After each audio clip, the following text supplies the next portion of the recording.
A Gabriela Lucena é uma das pessoas que participou do Rio TC 2022 e conseguiu poder avançar com o projeto pessoal dela pelo mercado de audiovisual. Gabriela, tudo bem? Tudo bem, e você? Tudo ótimo. Queria que você contasse como é que foi a sua experiência esse ano. Olha só, Camila, o Rio sempre foi um desejo muito grande, assim, eu sempre tive muita vontade de participar. Eu já conhecia a feira, eu trabalho com televisão, né? Trabalho aqui em São Paulo numa emissora, no SBT. Sou produtora de televisão, mas quando a gente se forma, né? Quando a gente faz rádio TV e tal, eu fiz rádio TV e marketing, então eu sempre tive vontade de criar um conteúdo próprio mesmo, né? É claro que a expertise de trabalhar aqui ajudou nessa questão de formatar uma ideia e tudo mais, mas o meu desejo sempre foi realizar a pós. Aí eu fiz uma pós na FAP, que eu comecei em 2019, e o TCC dela se tornou um produto, né? Eu quis fazer uma animação infantil, mas nunca foi uma pretensão assim que ele fosse de fato um produto, era muito mais para aprender fazendo, sabe? Uhum. E ele foi tomando uma forma, assim, e aí veio a pandemia.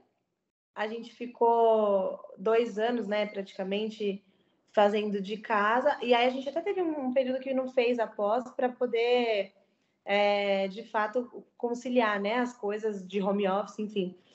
Mas aí, o que seria só um piloto de TCC da pós virou uma série completa. E aí a diferença, eu acho muito legal falar sobre isso, porque eu ia para Rio de Janeiro em 2019. Uhum.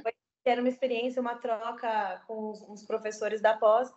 E eu falei, quero experimentar, quero aprender. E eu ia muito mais com essa cabeça de, tipo, estamos começando, vamos ver as dicas, né, de quem já está no mercado e tudo mais. É muito mais como um aprendizado.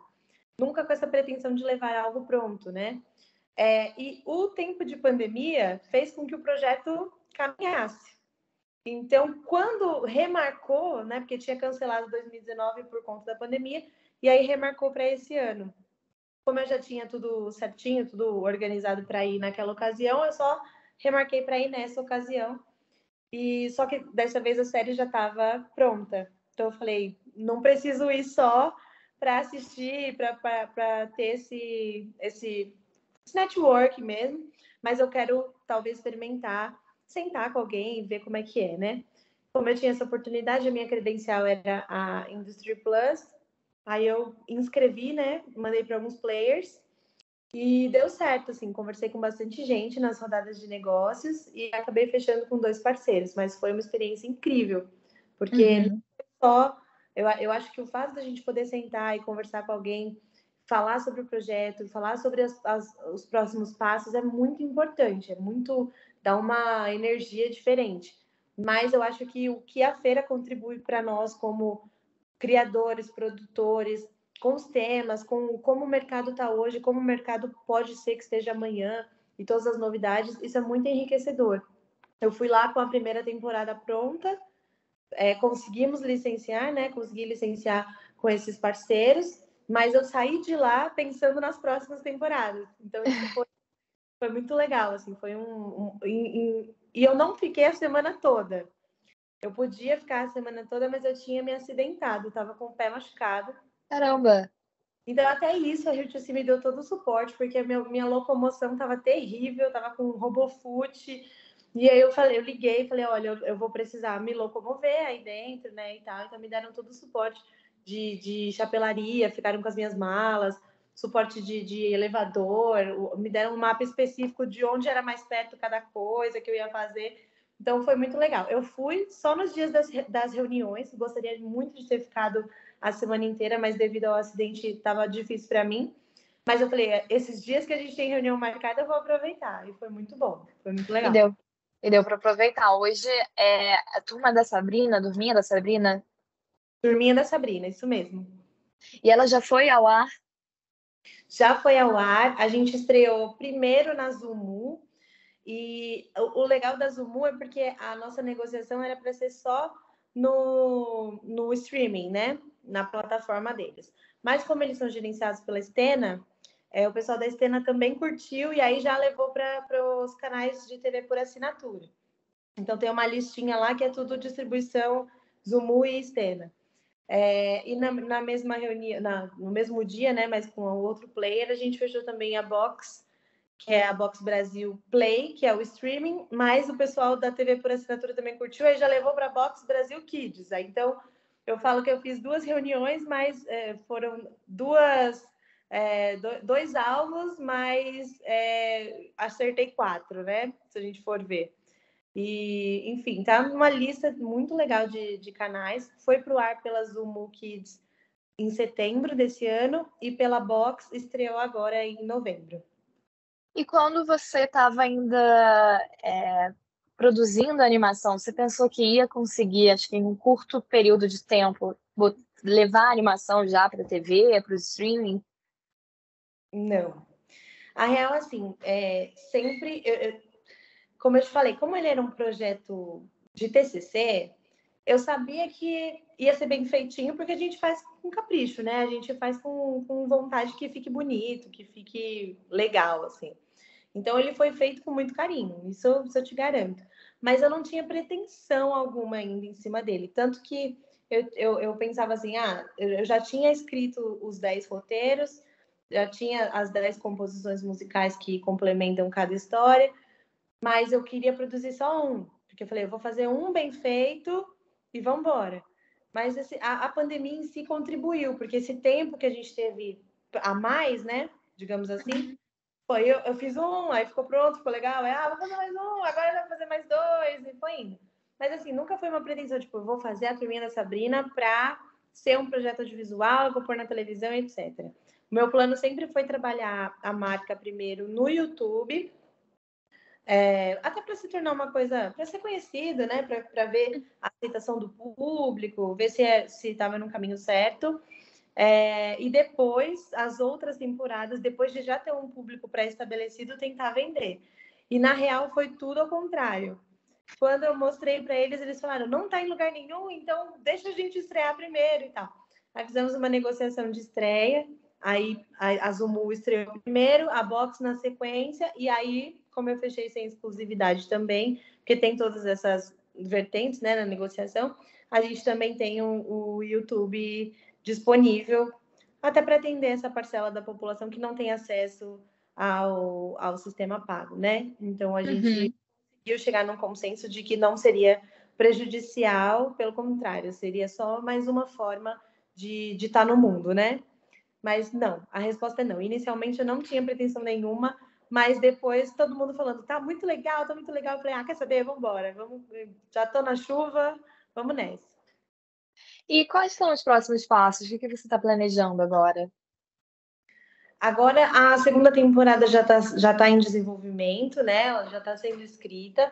A parte mais difícil, assim, né? Que leva um pouco mais de tempo é a parte musical mesmo, porque o formato a gente vai manter. Porque os últimos estudos, né? Eu posso falar os últimos, mas assim, como estreou em setembro uma, em novembro a outra, é tudo muito recente. Então a gente está entendendo se essa estratégia está dando certo, se as músicas estão acertando o público a que foi pensado, e se a informação tá chegando, né? Porque conversar com a primeira infância é muito difícil, porque é tudo muito lúdico e é uma fase de aprendizado mesmo. Então a primeira infância bem, bem denso, assim, de você atingir mesmo. E nesse caso, desse projeto, ele não é só um projeto de entretenimento. Eu brinco, assim, todo mundo fala, ai, Gabi, tomara que seja a próxima Galinha Pintadinha. Eu falo, ai, tomara mesmo, olha, sua filha está pronta, Deus. Mas eu entendo que existem hoje conteúdos audiovisuais para esse público que são puramente entretenimento, né? E eu adoro, inclusive sou consumidora da Galinha Pitadinha, do Mundo Bita, etc. Mas eu queria conseguir colocar na turminha algo informativo, que não fosse só uma musiquinha, só uma coisa chiclete. Eu queria trazer informação. Então, acho que essa parte é o que está sendo mais desenvolvido agora, que a segunda temporada e as próximas tenham essa essência de ainda ter algo informativo, que as crianças ainda possam aprender algo enquanto elas assistem e além de informativo, ser divertido, ser entretenimento. Então, a vontade do projeto é ser esse combo.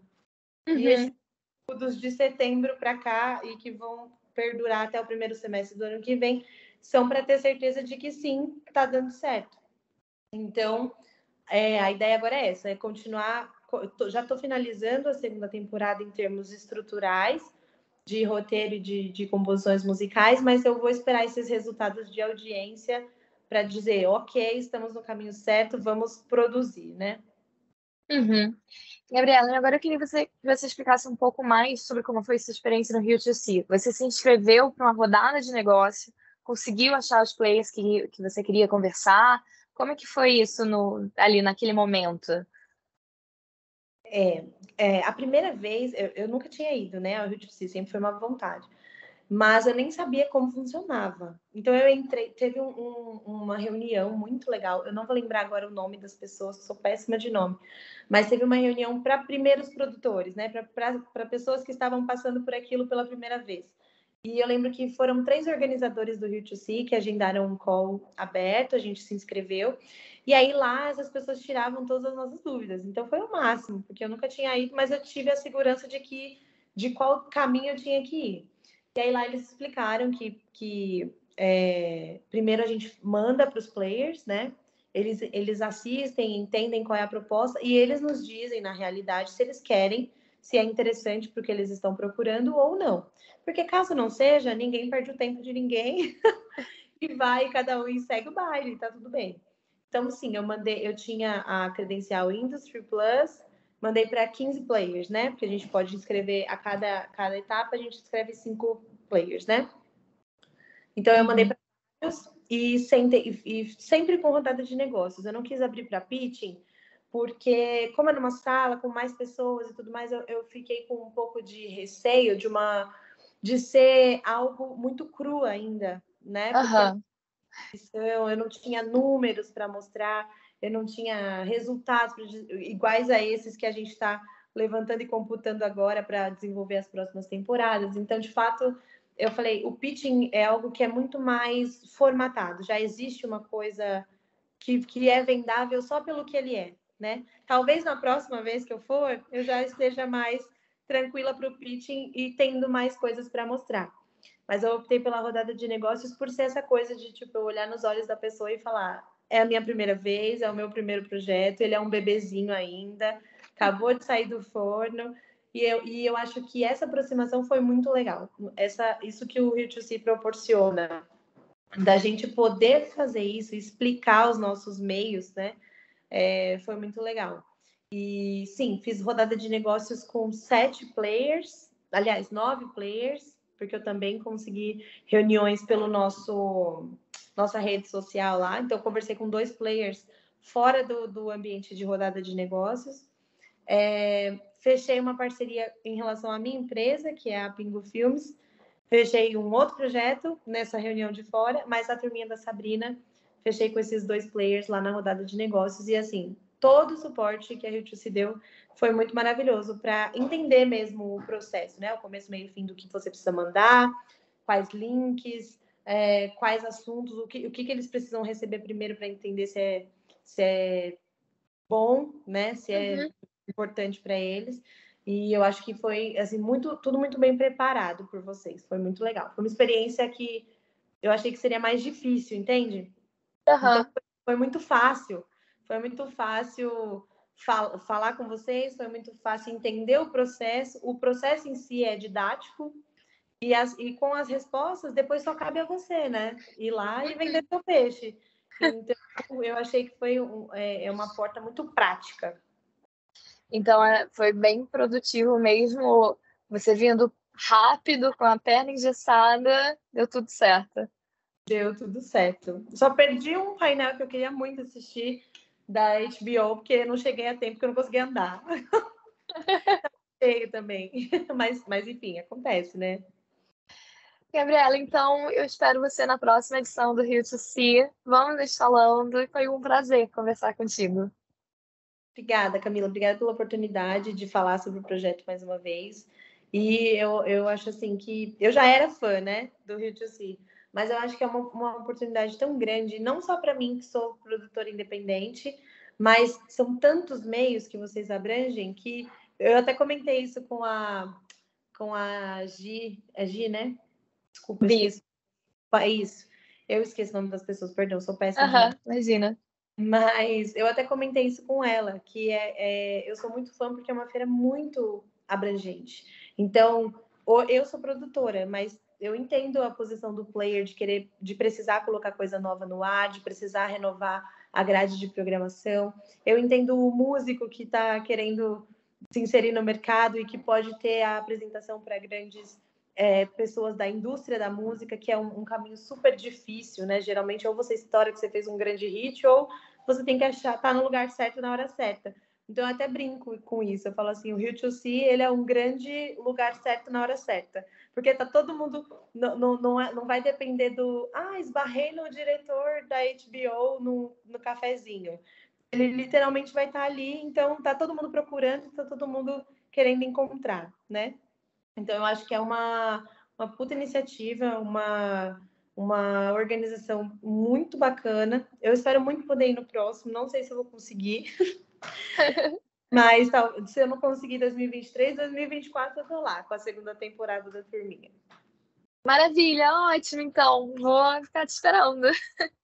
Obrigada, Camila, pela atenção e pelo carinho, viu? Vocês foram demais.